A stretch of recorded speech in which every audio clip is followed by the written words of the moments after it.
Hello my dear friends, you're on the Military Summary channel and today we will discuss the situation in Ukraine on the 30th of January of 2024. Today we have significant number of very interesting updates, so let's start. And first we're going to start with Kiev because we have political crisis and we have important note about, for example, mobilization. According to the Ukrainian sources, the Ukrainian authorities, the Ukrainian deputies are not going to adopt this law until the March or maybe even the end of the March. And this is very important because if you remember, we discussed that the constitutional rights, constitutional president power Zelensky has just till the end of March. And after that, according to Ukrainian constitution, there should be president elections in Ukraine. But as we know, there are going to be no president elections because every single 3 months the Ukrainians prolong another martial law and mobilization. And the thing is that there is a currently martial law in Ukraine which will be ended somewhere in the middle part of February. And in February, so let's say within the next 2 weeks, Zelensky will prolong another martial law. And usually he prolongs for another 3 months. And this is going to be the last time when he will prolong the martial law as a president of Ukraine. The next time, and during this martial law, there is no constitution doesn't work, and he can stay as the president of Ukraine. And after this, the next martial law, that probably, if we're talking about the previous experience, will be ended somewhere in May. And what Zelensky is going to do in May, nobody knows. Because in May, he is not going to be a president anymore. And if one martial law ends, then the next one should be signed and adopted by the president as well. But who will adopt the next or sign the necessary papers? Nobody knows. So that's why, for example, the deputies are not, let's say, adopting the mobilization law because they understand if they can hold the situation till the end of March, till the time when Zelensky, according to constitution, is no longer president, maybe something will be changed. Another important update about the same story we are receiving from Zaluzhny. For example, we have already discussed the situation. Let's discuss this once again. Zelensky actually met with Zaluzhny and invited him to resign. Zaluzhny replied that it is the president's right to choose who to work with, but he refused to write a resignation letter. This is probably the most important part of this note because few words. Zaluzhny replied that it is the president's right, not Zelensky right, not, let's say, Vladimir Zelensky right, the president's right. That means that, as I understand, Zaluzhny was talking not about Zelensky personally, that it's your right to decide who to work or not. As I understand, he was talking about position. Maybe even translations are not correct. So he was saying that it's president who can decide who to work with or not.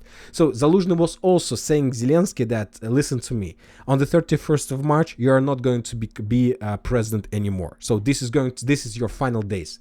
And after the 31st, maybe I will keep listening to you and following your orders, maybe till the end of the next martial law period. But after May, you are going to be nothing in this country, and I will start running this country by myself because I am the head of army. I have a lot of forces, and I can do whatever I like. So you need to understand this is exactly what is happening between them, and this is exactly what Zelensky is afraid of most of all. And I don't know how Zelensky is going to get out of this situation because obviously we understand that Zelensky he won't be able to win the next president elections. Now we are moving to Kharkiv because we have few details and updates from this territory as well. Just regular things that Kharkiv is under very heavy fire of Iskander. Know that it's very difficult to understand and to measure. Kharkiv, we talk about another explosion in Kharkiv almost every single day. To understand the picture, we need to increase the numbers of days since the beginning of January. And this picture shows us the concentration of Russian fire in this area. Significant number of Iskander strikes, significant number of missile strikes, ballistic missiles, drones, and so on. Lots of destroyed vehicles, lots of, as you can see, icons with act of democracy in Ukraine with mobilization. So these cities is under siege. You don't need to encircle these in the modern warfare cities to call that this city is under siege. But Kharkiv is under real siege, as you can see. A lot of explosions. Everything is, let's say, under Russian control and Russian drone, let's say, control and so on. But I increased the numbers of updates not because of like to show the picture. This is like, of course, about this as well. But the most important, I would like to remind you that if you remember, a few days ago on the, let's say, 23rd of January, there was a report that as a result of another Russian strike of Iskander, the Russians managed first of all to discover the position of French volunteers or mercenaries or officers, whatever, how it's better for you. And as a result of Iskander strike, that group of French officers the Ukrainian lost this group of French officers. And if you remember, a few days later, the Russian Ministry of Foreign Affairs called the French ambassador in Moscow, and they provided him these documents because this is like, it's illegal to take part in, let's say, other countries, let's say, wars and so on in France. So Russia provided French ambassador these documents and tried to ask him, what are you going to do with this? And later we got another update from, let's say, Russian sources, unconfirmed update, that after that strike that took place in Kharkiv, there was a very heavy explosion, lots of damage in this area and so on. Of course, most of the bodies were discovered by the local authorities. They collected them and they called the French officers, another French group of very high authorized people, to give them those bodies. No, because it's normal process to transfer body back to the country. And according to unconfirmed resources, when this process of transferring was taking place, the Russians made another strike and another group of French officers were buried somewhere under the ruins in Kharkiv. So this, of course, first of all, was a very big loss of France and Ukraine, and the second, that was a real humiliation of both of them. But, and why I'm trying to say this, of course, it's a tragedy when people are dying and something like this, but the most important thing I wanted to note is that according to some sources and some updates, that those French volunteers or France itself is connected with the situation with Il-76. I'll remind you that a few days ago, as a result of air defense work, the Ukrainians shot down the Russian Il-76 with the prisoners of war. And according to the Ministry of Defense of Russian Federation, that system, that plane was shot down either by US air defense system or France air defense system. That was noted by the Ministry of Defense. And today we got completely unconfirmed, maybe even complete speculation, fake, whatever you like, but it's not like, let's say, it's not true, reading quotes, right? Information that that attack with air defense system, with France air defense system, was conducted by France officers, and that was something like an act of revenge about the situation in Kharkiv, about those Iskander strikes against the groups of NATO and the French officers. That was act of revenge, as I understand, because the Ukrainians couldn't destroy that ship, that plane, because there was negotiations. They knew for sure how the prisoners of war would be redeployed to the territory of Belgrade, how they're going to be exchanged process. Basically, the Ukrainian authorities can't tell the world that that attack was made and conducted by the French officers that took a French crew that were operating with air defense system, because it was just an act of revenge for the case that took place in Kharkiv, when the Russians twicely destroyed the concentration of the officers of that country. Once again, this may be a complete speculation, fairy tale, I don't know, some legend and history that was created on the battlefield. But from the other side, lots of things are very logical. Now let's move further to the situation on the ground. According to information we have, the situation in Kislovka, Kotlerovka, Tabaevka is getting worse and worse for the Ukrainians.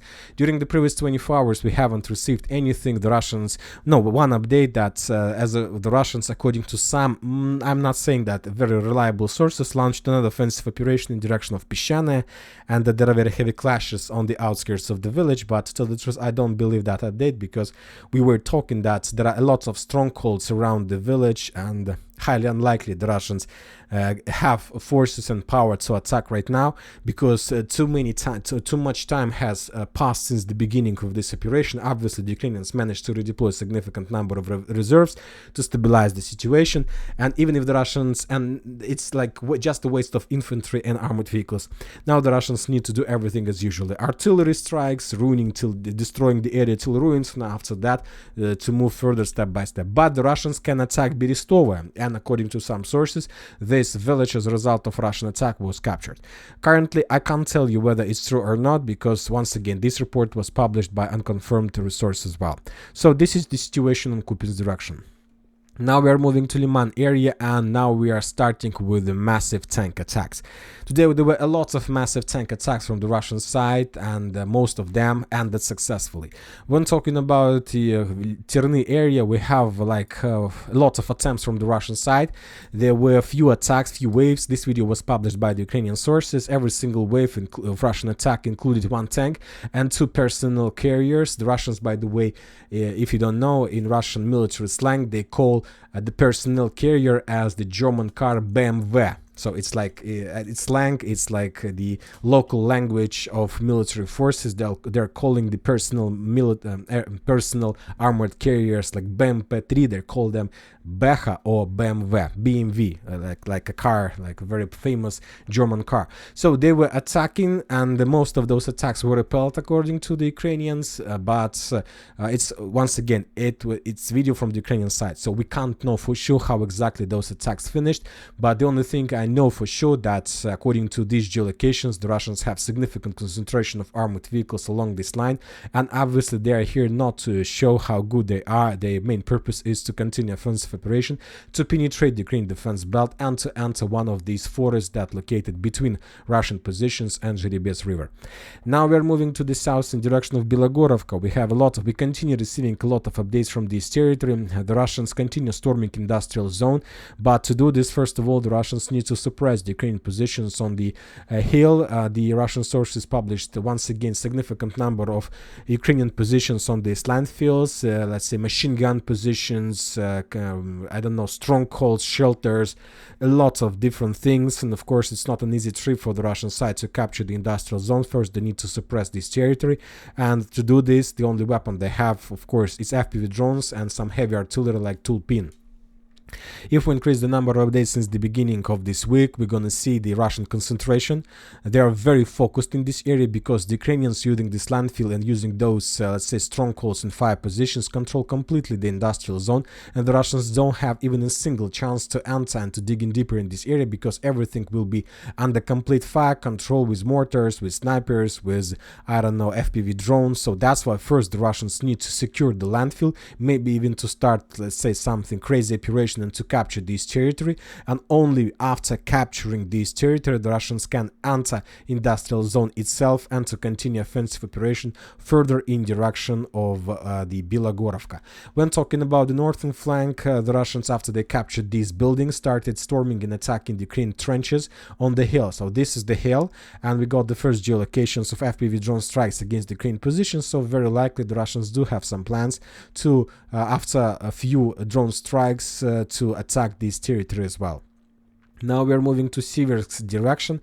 We don't have a lot of updates from this territory during the day, as we discussed in the previous video. Just the video, just the update about the changes on the of the terrain and the surface as a result of Russian artillery strikes. Once again, there are few points of Russian concentration of fire, and the most important areas that the Russians are trying currently to reduce to ruins is the first stronghold, probably a stronghold. This is the second stronghold the Russians are trying to destroy, and the Russians are trying to establish physical fire control, artillery control over the supply road that Ukrainians use to support through for regrouping, for rotations of these two areas. After the Russians, work with these few things for a while, they will obviously start the ground operation, but not today, not tomorrow, and not even the day after tomorrow. When talking about Bakhmut area, today we received significant number of updates, and you can see on the screen these are just updates of one day. A significant number of FPV drone strikes, Lancet strikes, and so on. If we increase the numbers of updates since let's say 21st of January, obviously you will be shocked and amazed by the level and number of Russian attacks. I can't even calculate them. Lots of Lancet strikes. It's the real Lancet party in this area, and I would like to point your attention first of all to complete absence of Ukrainian attacks, Ukrainian FPV drone strikes. We can even count the number of Ukrainian strikes since the 21st of January, so last around 10 days. 1, 2, 3, 4, 5, 6, maybe 7, 11 geolocations in comparison with probably 100 of Russian strikes during just 10 days. And you might ask, you might say that I'm not adding the Ukrainian, let's say, geolocations. No, I add everything. I add either the Russians and the Ukrainians, because you need to understand everything. I'm talking about myself. I need to analyze, I need to understand how things develops, and I need to see the entire picture, but not like pro-Ukrainian or pro-Russian. I need to see everything to understand and to make my own projections. So you might say, then what is the reason why the Ukrainians can't do anything in this area, whether the Ukrainians don't have supply, support, or drones? I think that the main reason of complete absence of Ukrainian attacks, first of all, they don't have rounds and shells of 155 millimeters. Due to the problems with supply. This is the first reason of complete absence of artillery strikes. And drones, the Ukrainians have a lot of drones, but we also see a complete absence of drone and a very big gap between the Russian and the Ukrainian side. And the questions and the answer to this question I found today in another video that was published from Bakhmut direction. On this video, another Russian electronic warfare squad published the video of a significant number of drones that were captured and discovered by the Russians. On this video, for example, you can see how another Ukrainian drone was flying somewhere in Avdiivka direction. He was jammed, cracked, and basically then this drone fell down. So no chances for the Ukrainians to penetrate this, defense belt, electronic warfare defense belt of the Russian forces. I don't know what kind of technologies the Russians are using. Maybe they have something from, UFO or something like this from aliens. They gave them something. But anyway, no chances for the Ukrainians to penetrate this defense belt, and this is the reason of a very big gap and, let's say, complete absence from the Ukrainian side.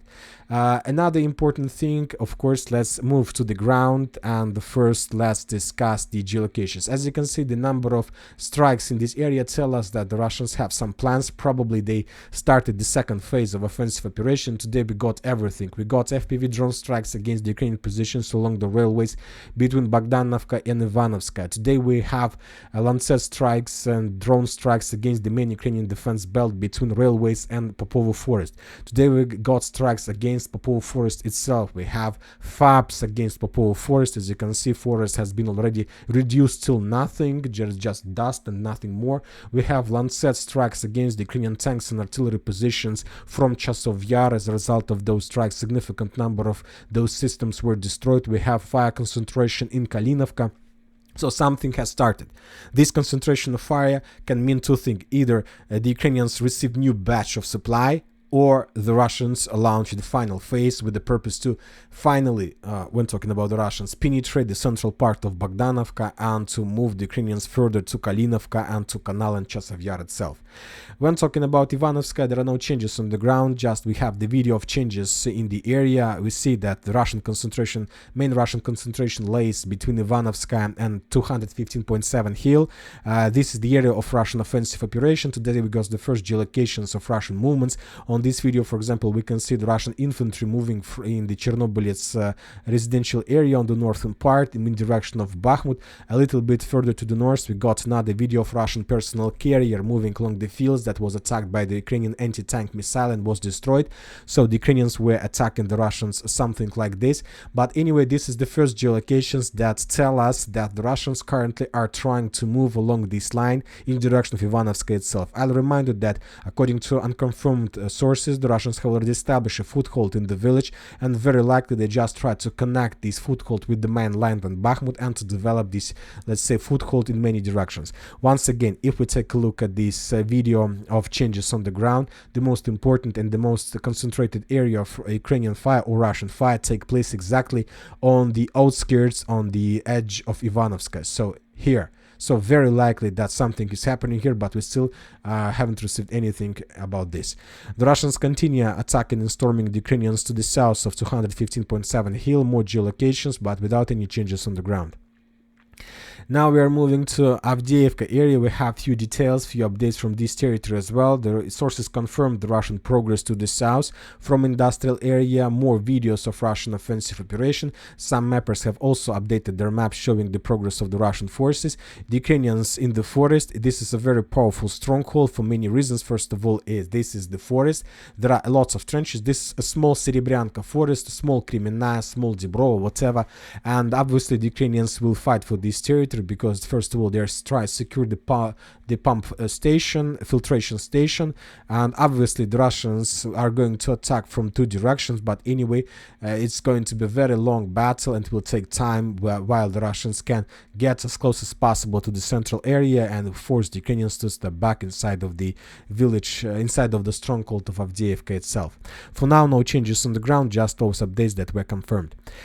Первомайска, no changes on the ground, just the clashes along the Marshalovo-Rashilova street from both sides. FPV drone strikes against the Ukraine armored vehicles, positions, forces, without any changes on the ground, at least for now.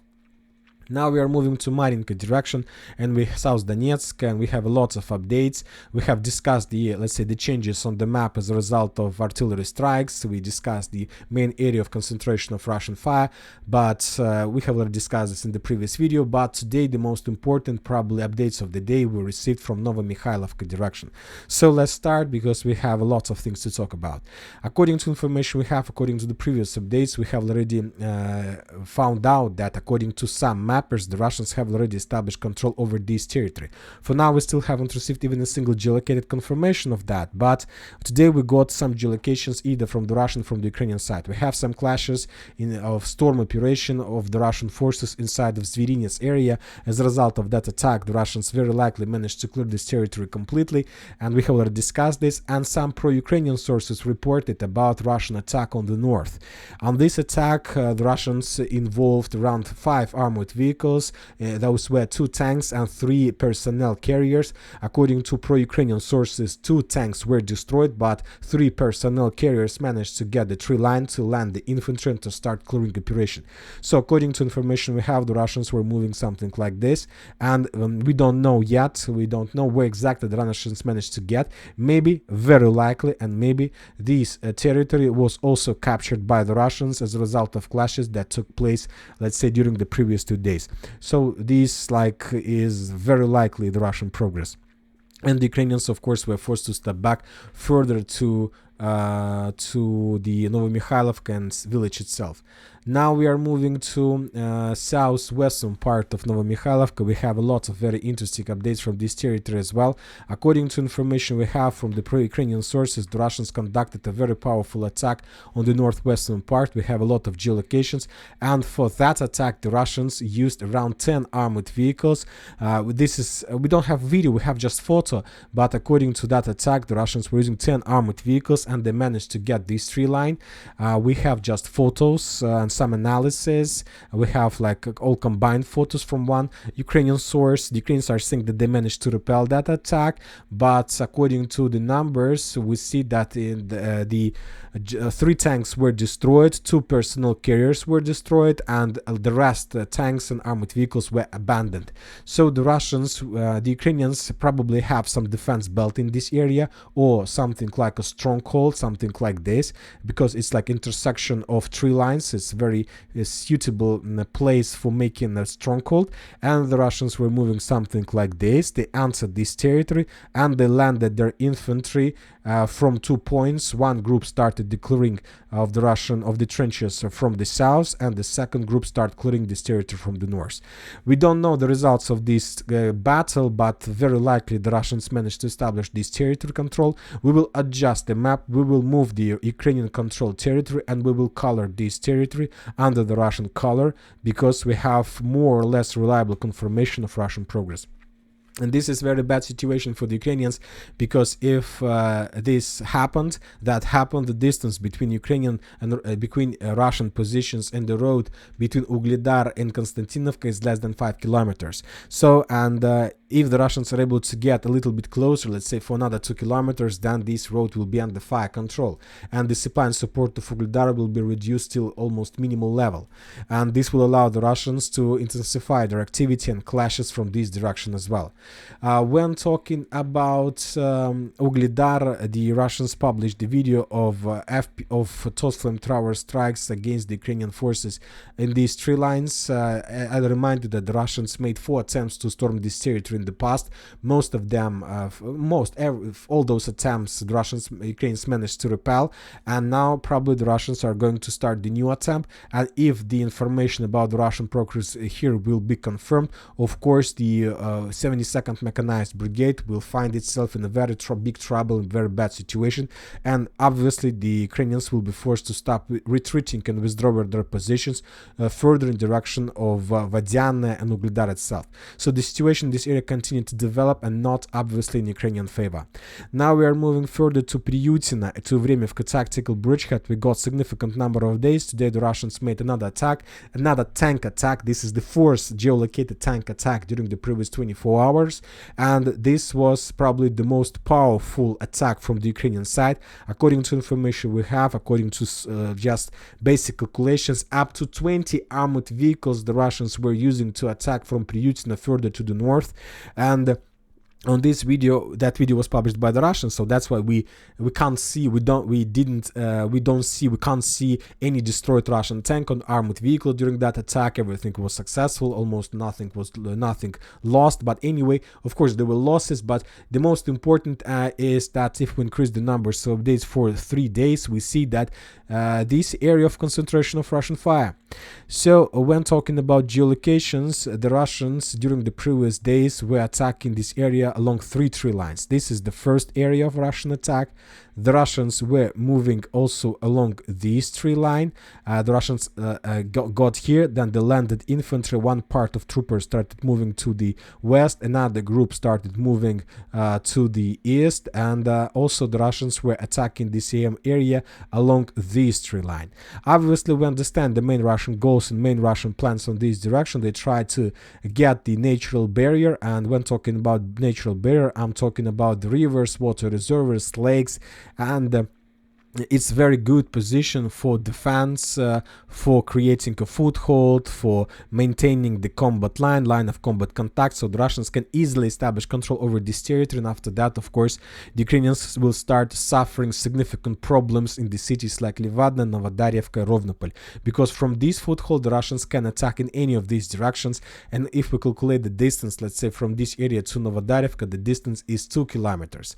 Let's say from these positions to Rovnopol, 2.76 kilometers. From these positions, let's say to Livadna, the distance is around 100.56 kilometers.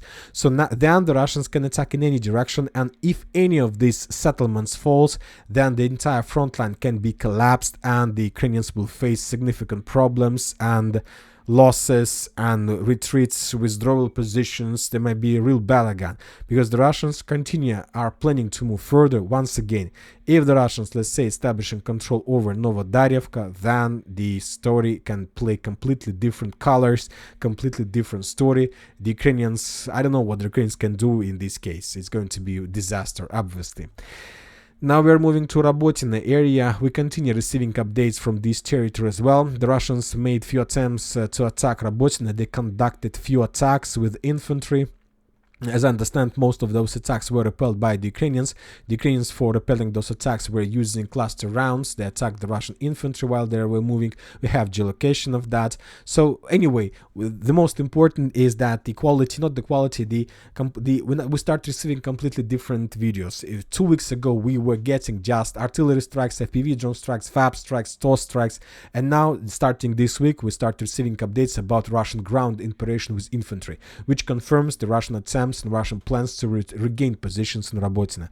When talking about Kherson, no changes on the ground, no changes anywhere, just Russian significantly intensified use of FABs in Berislav, Novoberislav, along the banks of Dnipro River, significant number of airstrikes, of course, as usually. When talking about Kharkiv, the Russians, as I understand, after a short operational pause, continue concentration of their forces, and those days they made few attempts to start, let's say, a clearing operation in this part of Kharkiv. The Ukrainians from their side were bombing the Russians with FPV drones.